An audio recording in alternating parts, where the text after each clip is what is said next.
E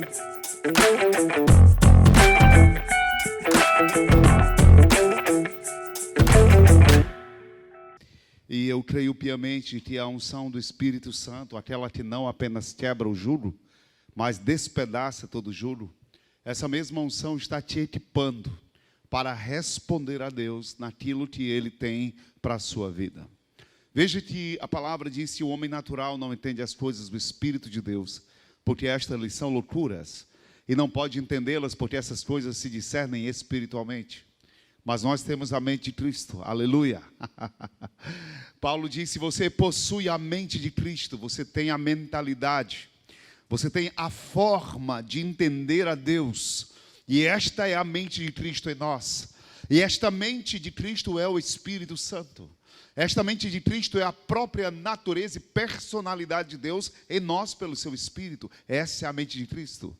E por causa dessa mente que nós recebemos, nós temos a capacidade de entender como Deus pensa. Aquilo que Paulo dizia, a profundidade das riquezas e da sabedoria e do conhecimento de Deus. Quem foi o seu instrutor? Quem deu a ele para dele receber alguma coisa? Porque por ele e por meio dele foram feitas todas as coisas.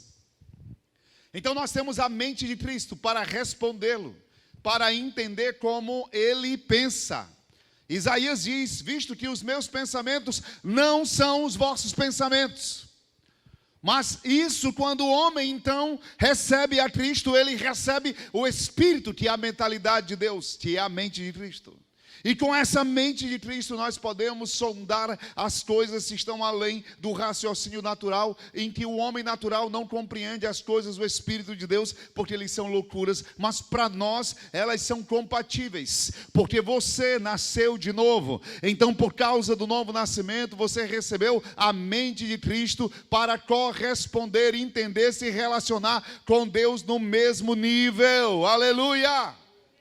Aleluia, então Deus pode falar sobre coisas elevadas que o homem natural não pode entendê-las. E quando o homem nasce de novo, ele recebe uma capacitação divina para entender, se relacionar, chamar Deus de Pai, porque agora existe o mesmo DNA espiritual e uma comunicação extracomum para conosco. Isso é a conexão que o Espírito Santo tem com o nosso Pai, e que você pode, por exemplo, quando o homem nasce de novo, ele chama Deus de Abba. É o próprio Espírito que testifica ou que assegura ao seu espírito que você é filho de Deus. E é esse mesmo Espírito que testifica e te assegura que você é herdeiro. E é este mesmo Espírito que testifica e deixa você assegurado de que você é herdeiro juntamente com Deus e juntamente com Cristo em todas as coisas. E é sobre essas coisas sofisticadas e altamente, muito mais profunda e completamente vigorosas em relação ao homem natural que você foi chamado para andar. Foi chamado para compreender e foi chamado para andar. Aleluia. E aí é onde entra o entendimento sobre fé. A nossa vida sobre fé. Fé para nós não é apenas uma doutrina. Fé não é um modo de compreender como Deus funciona. Também não é um estudo que nós fazemos para saber como agradar a Deus. Fé é simplesmente o fruto da natureza de Deus naquele que recebeu a palavra e foi recriado por ela. E se você foi recriado pela palavra, você anda pela fé, visto que o meu justo vive pela fé. Fé, como diz Hebreus capítulo 11, versículo 1, diz simplesmente que a fé é certeza das coisas que se esperam e convicção de fatos que se não veem. A fé, ela está pautada, fundamentada, simplesmente ela repousa na verdade. E é uma fé consciente, mas não é uma fé do raciocínio, porque o raciocínio não pode oferecer a Deus fé.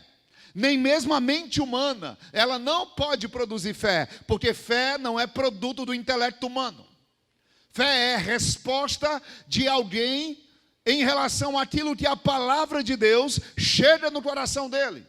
Por isso, no livro de Hebreus, capítulo 10, versículo 17, diz: visto que a fé vem pelo ouvir, e ouvir a palavra de Deus. E a palavra de Deus não é filosofia. Ela não é uma simples anotação humana. Não, não, não, não. A palavra de Deus, ela é a própria verdade.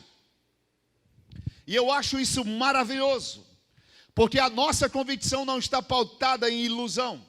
Nós não estamos aqui vinculados simplesmente a uma ideia de alguém que alguém chamou de Deus, ou a história diz se existe alguém chamado Deus. Não, não.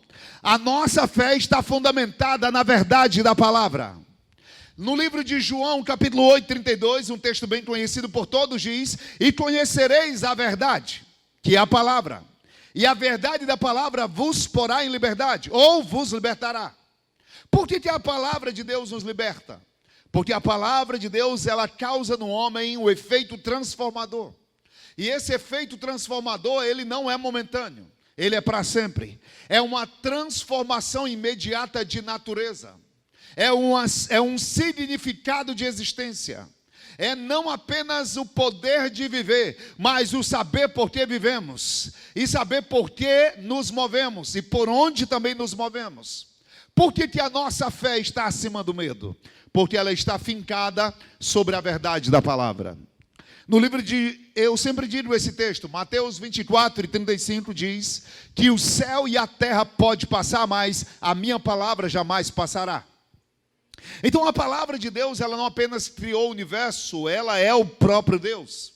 Quem crê na palavra, crê em Deus. Quem crê em Deus, crê naquilo que Ele fala. Quem crê naquilo que Ele fala, crê naquilo que Ele é. Quem crê naquilo que Ele é, sabe que aquilo que Ele disse, pelo fato dEle ser fiel, vai se cumprir. Aleluia! Deus não é apenas existente no universo, Ele é o Criador do universo, Ele é o Elohim. Quando Ele falou, as coisas passaram a existir.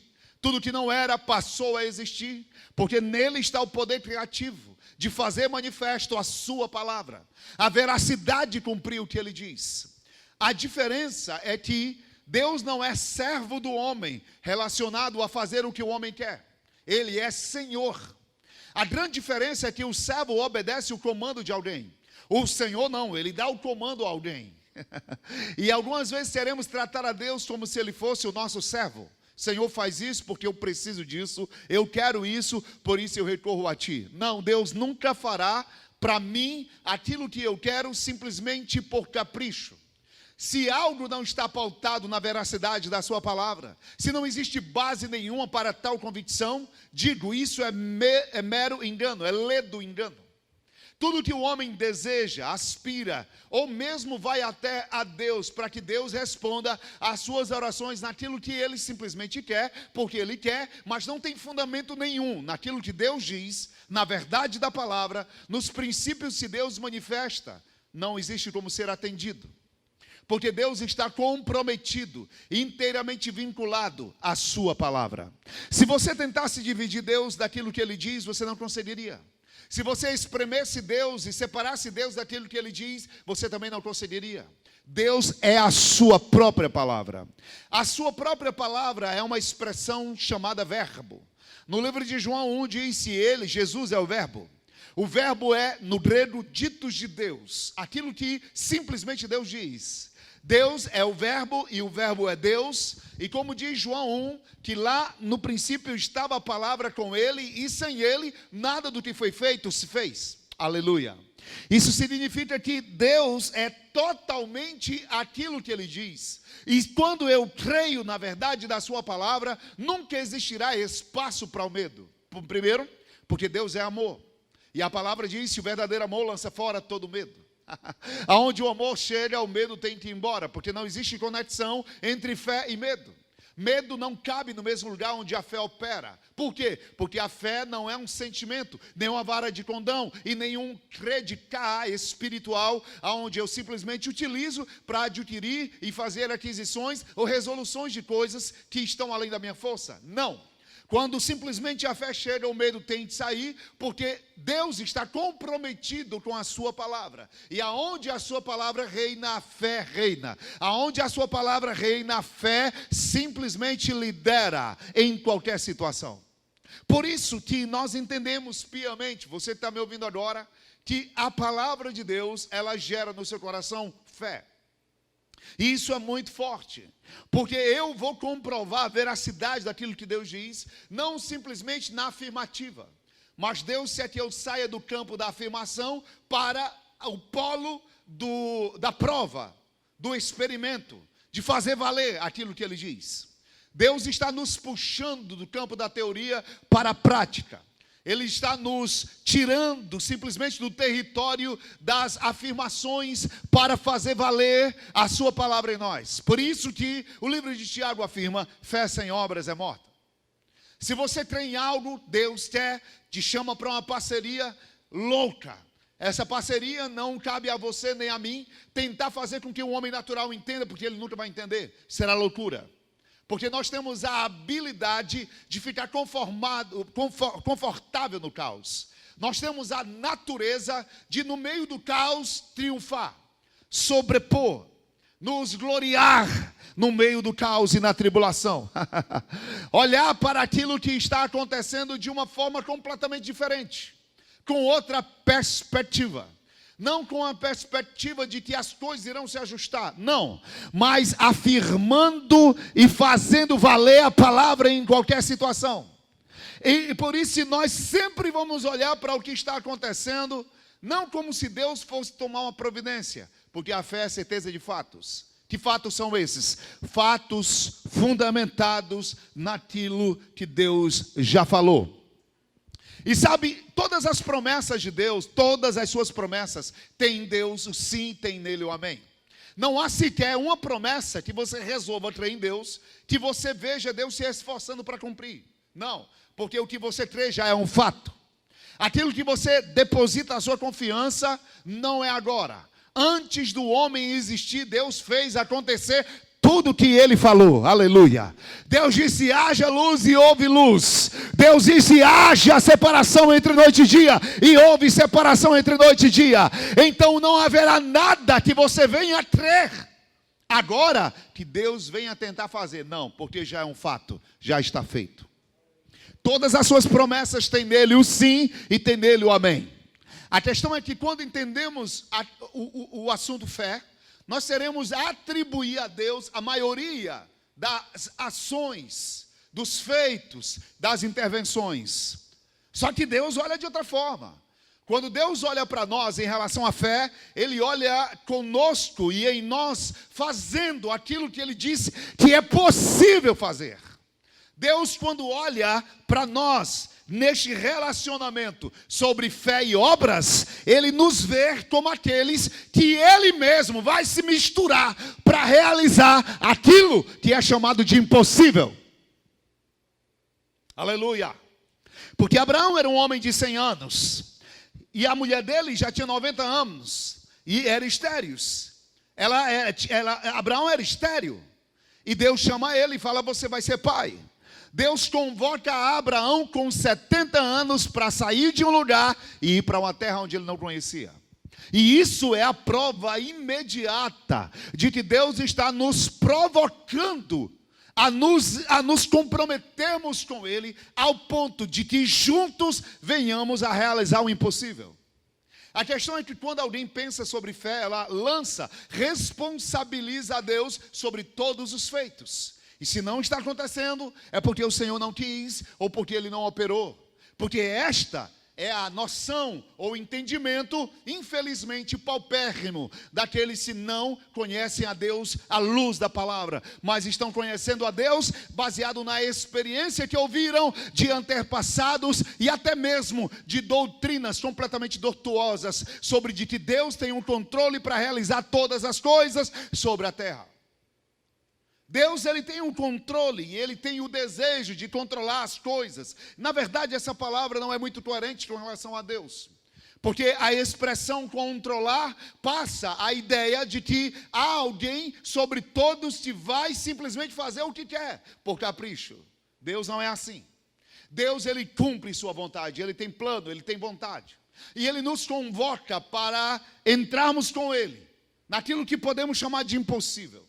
Como disse há pouco, Ele chama Abraão para começar um projeto audacioso, já velho. E Ele disse: você vai ser pai de uma grande multidão. Ele chama uma mulher velha e diz: teu ventre vai dar luz. e através do teu ventre será um povo tão numeroso como as estrelas do céu. Deus também chama um homem chamado Gideão para que, com apenas 300 valentes, destruir um exército que você não tem ideia, e que por mais que nós tivéssemos naquela época equipamentos de guerra, equipamentos bélicos, para entrarmos em confronto, nós teríamos muita possibilidade de perder. Mas Deus, através de 300 homens, e um homem chamado Gideão, obediente, ele então recebe as instruções de Deus, e juntos realizam aquilo que podemos chamar de impossível.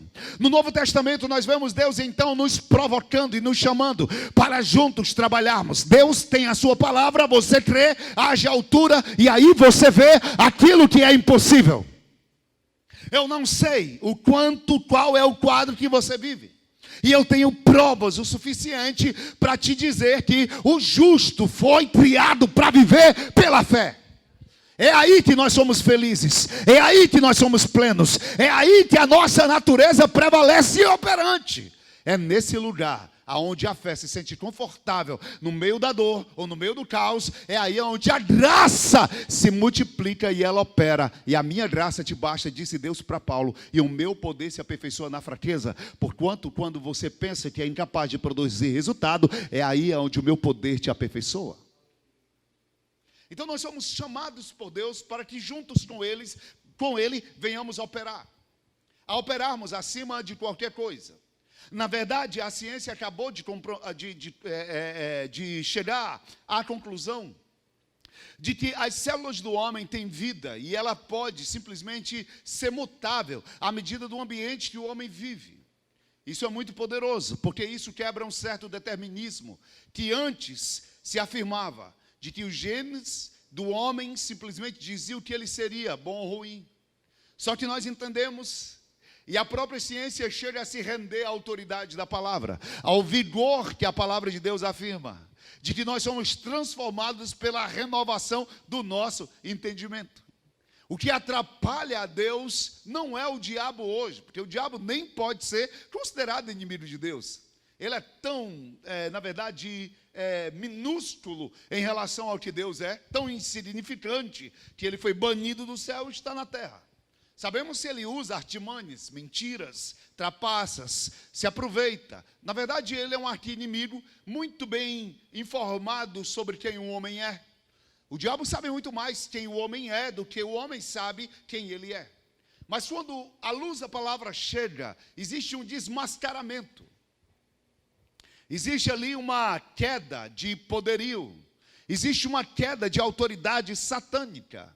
Por quê? Se ele é um mentiroso, o que acontece? A verdade liberta o homem da mentira. Aleluia. Isso significa que quanto mais você deixa a palavra de Deus entrar em você, isso te proporciona uma certa avidez e também liberdade. E aí teu entendimento se renova. E aí também entendemos que se o ambiente altera a célula do homem e tem esse poder de modificar até mesmo efeitos genéticos sobre o homem, nós entendemos também que nós podemos impor sobre qualquer situação ou ambiente o efeito transformador. E aí, se você deve entender a respeito de Jesus. Jesus nasceu num lugar chamado Nazaré, não era um lugar famoso, não vinha coisas boas de lá. Muita gente até dizia, pode vir alguma coisa boa de Nazaré. Na verdade, o que Filipe anuncia sobre Nazaré era algo bem comum naquela época. De Nazaré não vem coisas boas, de Nazaré não surgem boas notícias, de Nazaré os efeitos e as pessoas que vêm de lá não são pessoas que contribuem tanto para que a notícia de Nazaré seja uma notícia diferente de, pode vir alguma coisa boa de lá?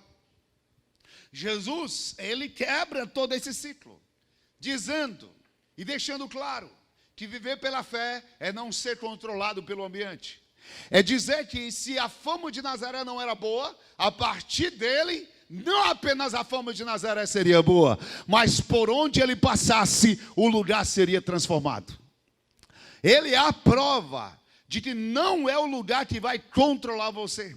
Ele é a prova que não existe determinismo para colocar você em uma caixa. Ele é a prova de que aonde ele passava, enfermos eram absolutamente curados, cegos passavam a ver, endemoniados eram libertos, o pão era multiplicado, os cegos passavam a ver e a morte saltava de vida. Por quê? Deus encontrou alguém que se esvazia, assume uma forma de servo e a partir dali trabalha juntamente com Deus através de um vínculo inexplicável chamado fé. Fé é você simplesmente entender que o que Deus fala é a verdade. É como disse o pastor que eu tive, João Roberto, ele falou algo poderoso sobre fé e achei esse exemplo fantástico. Ele dizia que um piloto, quando ele é conduzido e ele chega à altura de cruzeiro, ele olha para fora das janelas. Ele não pode ser guiado por nada fora, porque o que ele vê fora, ele não vê sinalização, ele não tem como passar e dizer, passei por essa estrela aqui ontem. Não existe. Ele não tem como dizer, eu passei por aquela nuvem ontem, porque ele não pode ser guiado pelas sinalizações externas. Ele só pode ser guiado pelos controles que estão dentro. As informações que estão dentro no painel de controle. É da mesma forma o justo guiado pela fé. Nós não podemos ser conduzidos por evidências externas, porque elas estão em mutação contínua. Aquilo que é, daqui a pouco nunca mais será. Como disse certo pensador, quando você pisa em um córrego de água, as águas, se você pisou, daqui a alguns minutos não será a mesma água. Da mesma forma, o mundo está em mutação, as coisas estão girando, não existe como você controlar o que está fora, mas você vai conduzir e ser conduzido pela fé intimamente. É dentro de você que a palavra está viva. Eu quero dizer para você, meu nobre, que quanto mais você coloca a palavra da verdade e você anda ao da verdade, você está comprometido com a verdade da palavra, vivendo, provando e fazendo valer na sua vida, há uma convicção que cresce de forma devoradora. Você fica completamente possuído de uma convicção. E Deus encontra em você, quando você olha e diz, eu não tenho currículo, eu não tenho experiência, eu nunca estudei, eu não tenho muita coisa para ser chamado de grande ou útil com relação ao audacioso plano que Deus tem para mim. Aí Deus fala, você pega tudo isso e coloca do lado aí, porque na verdade eu sou a sua capacitação, eu sou o seu refúgio, a sua força, o seu escudo, e eu sustento você pela minha palavra. Aí você desiste de andar naquilo que você conhece, naquilo que você confia, você simplesmente se permite tomar uma decisão pautada no que Deus diz. Você simplesmente desiste da emoção e anda por aquilo que Ele diz. E sabe o que acontece? Você verá o maior efeito na vida dos outros e também na sua, de dar sim para Deus quando você decide andar pela fé. Quando você perdoa uma pessoa que está em tormento ou causou mal contra você, isso é mais poderoso do que ressuscitar o morto. Quando você reparte o pão com o aflito e o necessitado, isso é tão poderoso quanto abrir os olhos de um cego. Quando você simplesmente liga para alguém e diz, não desista, Deus está com você. É tão poderoso quanto fazer a água sair da rocha.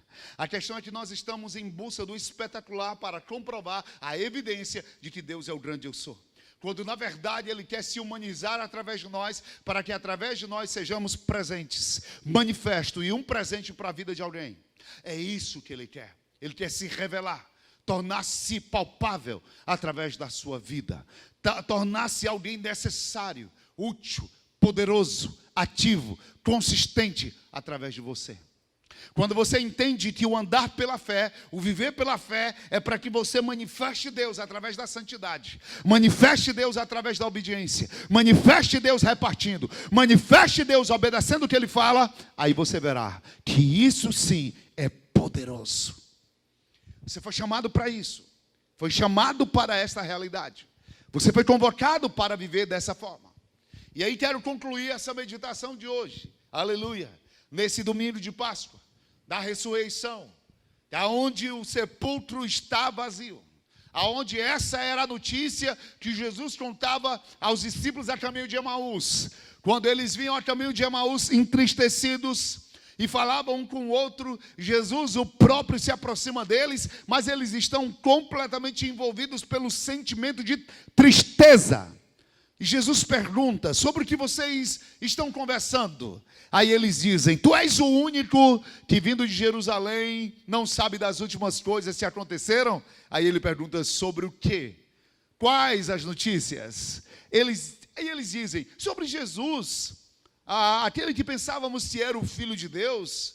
Ele foi morto, ele foi crucificado e ele foi sepultado. Algumas mulheres te afirmam ter ido ao sepulcro e ter verificado que o sepulcro está vazio, mas já é o domingo e ninguém viu nada.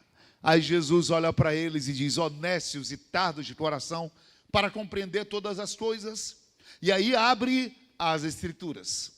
Jesus ali está nos ensinando que no meio de uma notícia de tristeza, estarmos consumidos pela tristeza, ao ponto dos nossos olhos estarem escamados, para não verem aquele que está perto, aquele que está junto, aquele que jamais te deixará, aquele que diz: se você andar pelo fogo, as chamas não te queimarão, se você pisar pelas águas, elas não irão te submergir, e se você pisar nos espinhos, eles não te ferirão. Eu estou contigo. 366 vezes ele te afirma isso.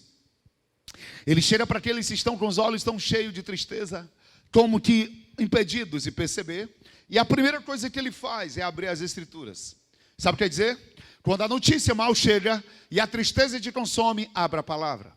Porque a única forma de Deus se revelar sempre, e a fé reacender, e a fé ocupar o seu lugar, é você manter as Escrituras abertas, principalmente no seu coração.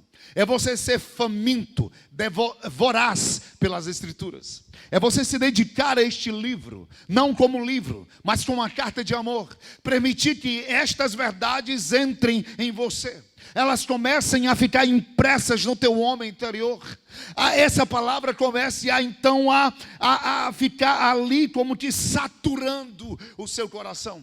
Ela saturando, decantando no seu íntimo, ao ponto de essas verdades irem tão profundas, e o Espírito Santo tem material para revelar Jesus. O Espírito Santo tem material para fincar no teu homem interior de forma tão visceral a verdade, que quando você passar por qualquer situação, será impossível arrancar essa verdade de você. Na verdade, podem até arrancar teus braços, tuas pernas, partir você ao meio, mas antes de você fechar os olhos, você sempre vai dizer: Deus é real e a palavra é a verdade. O diabo não pode tirar ela de você. E é por isso que a fé, ela está fundamentada sobre a verdade. E como é então que eu vou compreender isso? Quanto mais você tem uma experiência livre da religiosidade, desvinculado do olhar religioso. Eu sou calvinista, eu sou armeniano, então eu vou ler as Escrituras com base na minha formação bíblica. Meu querido, deixa eu te falar uma coisa.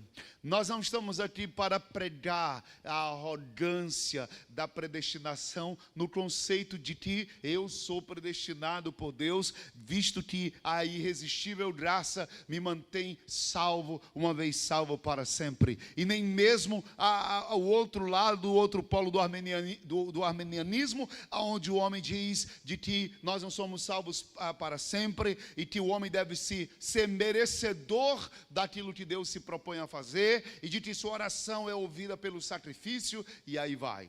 Não, nós não estamos aqui nem para valorizar a Calvino e nem o armenianismo. Estamos aqui para valorizar Jesus, que Ele é o caminho, e que você deve confiar sim, de que a graça dele é irresistível, não porque você podia fazer alguma coisa, mas de que você, a partir dele, pode fazer tudo o que Deus disse você pode fazer.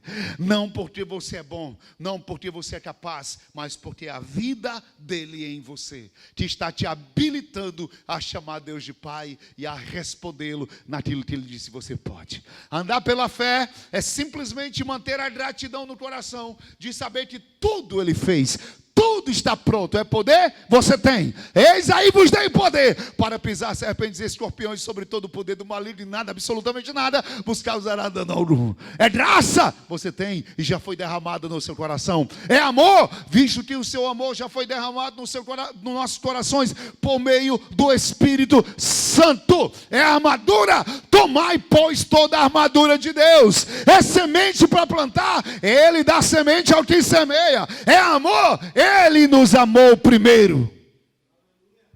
Andar pela fé é manter essa parceria com Deus, não no efeito de aquisição, mas de revelação. Quando a revelação chega, produzida pela verdade da palavra, você entende que tudo que você sempre quis está te perseguindo, muito mais do que você sempre pensou. Quando você tem revelação, você entende que tudo que você precisa é muito menos do que você acha que tem necessidade. Na verdade, a ideia de necessidade, ela some. Por quê? Porque eu não tenho mais necessidade quando eu compreendo que aquele que nele habita corporalmente, toda a plenitude de Deus habita em mim. Qual a necessidade eu teria e qual a necessidade você teria a não ser submeter-se a Deus? Estarmos rendidos ao que Ele é, estarmos consagrados ao que Ele fala, estarmos ali completamente desvinculados de nós mesmos, nos esvaziando como fez Ele, mantendo o mesmo sentimento que manteve Jesus, de assumir uma forma de servo obediente. Este sim é o teu trabalho, não para se tornar merecedor, mas é o trabalho de que você deve sim perder para o vencedor, se render àquele que ganha, de entender que não adianta combater, Ele já ganhou todas, Ele é o campeão dos campeões, e quando você perde para Ele, é aí que você ganha. Quando você se esvazia, é aí que você é cheio. É aí quando você abre então todas as partes de sua vida que estavam ali lacradas, aonde Deus não tinha acesso, e você então desiste e dar a Ele o acesso para que Ele possa interferir, apresentar por meio da luz da palavra as áreas a serem tratadas. Então você ganha tempo, você então começa a ajustar o caminho, e aí Deus te convida a manifestar os projetos que Ele tem para a sua vida individuais. Não importa, nunca será igual. Todo o projeto que Deus tem individual para você, isso está incluso o plano, não é igual o que aconteceu há anos atrás. Homens de Deus, mulheres de Deus, se a história conta, não é igual. O que Ele tem para a sua vida é muito próprio, específico. Talvez não seja estar num púlpito, talvez seja do Ministério de Socorros. Eu não sei o que é, só sei que é grande, é poderoso, é maravilhoso. E o medo não pode andar nesse lugar. Você não tem como trilhar a avenida do medo andando pela fé. Você não tem, você não pode. A fé é um caminho aberto, aonde o medo não pode transitar, aonde a presunção também não pode transitar. É uma avenida própria, individual, completamente própria, que Deus escancarou para você andar. Nesse lugar você vai transitar, e é possível você passar por Paulo, é possível você passar pelos campeões da fé, é possível você andar por aqueles que um dia andaram e obedeceram a Deus, porque esta é a avenida daqueles que andam pela fé. Os que andam pela palavra vão trilhar lugares altos, aonde a mediocridade será incapaz de colocar os pés ali, e você vai andar. Você é sobrenatural, você foi gerado para viver por esta palavra. Levante sua mão em casa e receba. Agora, tudo que você está precisando, pela fé, agarre. É Deus que está falando, é a verdade que está sendo dita, deixe ela chegar. E agora, em nome de Jesus, eu declaro cura a você que estava enfermo. Receba. Nenhum coronavírus no seu corpo, você está sendo curado agora de todo sintoma maligno. Eu dou uma ordem, em nome de Jesus, desapareça. Você que estava sofrendo pressão psicológica, eu ordeno agora, em nome de Jesus, perturbações, cesse agora. Opressões demoníacas, pare agora. Vontade de morrer, cesse neste momento. Pensamentos de suicídio, de morte, pensamentos demoníacos, cesse neste momento. Eu dou uma ordem, em nome de Jesus. Eu declaro a paz que excede a todo entendimento te guardando. Eu declaro a alegria do Senhor. Eu declaro a provisão sobrenatural. Essa semana será uma semana gloriosa. Aleluia! Ei, você vai ver. Aí eu tive um testemunho aqui. Eu já contei ele, mas uma pessoa falou: pastor, eu estava 1 ano desempregado. E eu fui chamado para trabalhar como engenheiro da empresa Honda, da empresa Yamaha, nesses dias, mesmo no meio daquilo que alguém chama coronavírus. Quando você olha para Deus, você verá que o rio continua fluindo, apesar do deserto. E olha só, a Bíblia diz no livro de Jeremias, que o homem que confia no Senhor é como árvore, cujas folhas não secam. Aleluia! E no tempo da sequidão, suas folhas não murcharão. Quando você confia em Deus, as suas raízes estão profundas. Não existe como haver sequidão. E pode passar inverno, verão, as 4 estações, elas ficarão verdosas. Isso é a promessa de Deus. Deus vai cuidar de você no meio do caos. Ele vai proporcionar refrigério para a sua vida. Aleluia! Vai chegar. Aqui na igreja nós recebemos 2.400 quilos de peixe nessa Semana Santa, antes da Semana Santa.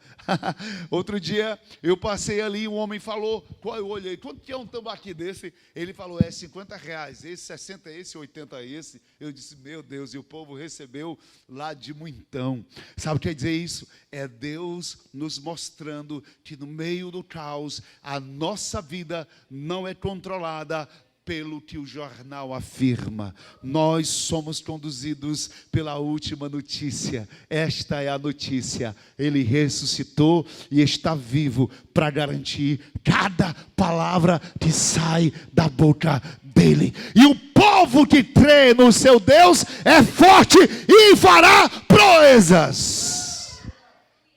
Ei, irmãos, e vai chegar mais. Porque o Senhor promete cuidar de nós. Ele não é grande? Ele é estrondosamente cuidadoso e carinhoso com o seu povo. Ele quer colocar você debaixo das suas asas, como faz a galinha com seus pintinhos. E enquanto você dorme, Ele cuida de você. Aleluia, aleluia. O que você quer, e você precisa se agradar do Senhor. Agrada-te do Senhor e Ele satisfará o que deseja o seu coração. Um dos nomes de Deus é Jeová Tsaleá, o Deus dos presentes inesperados. Você está me ouvindo e pensando, meu Deus, já faz 10 anos, 20 anos, que aquela palavra que eu recebi já deveria ter se cumprido, e não se cumpriu? Não se apavore. Deus não é o homem para que minta, nem filho do homem para que se arrependa. Tendo Ele prometido, Ele cumprirá. Você verá, e a sua boca se encherá de riso, e se ouvirá entre as nações, grandes coisas o Senhor fez por eles. E é por isso que nós estamos alegres. Um domingo maravilhoso e poderoso. Que você seja amado pelo seu Senhor hoje e fortalecido. Enquanto o nosso ministério de louvor adora, para a gente finalizar esse culto, faça as coisas da sala. Nós vamos dançar e celebrar. Faça as coisas da sala, porque o nosso rei está vivo. Ele ressuscitou. E a morte está de joelhos, tendo que declarar: Ele vive para sempre. Ele é vivo para sempre. Esse é o nosso Pai.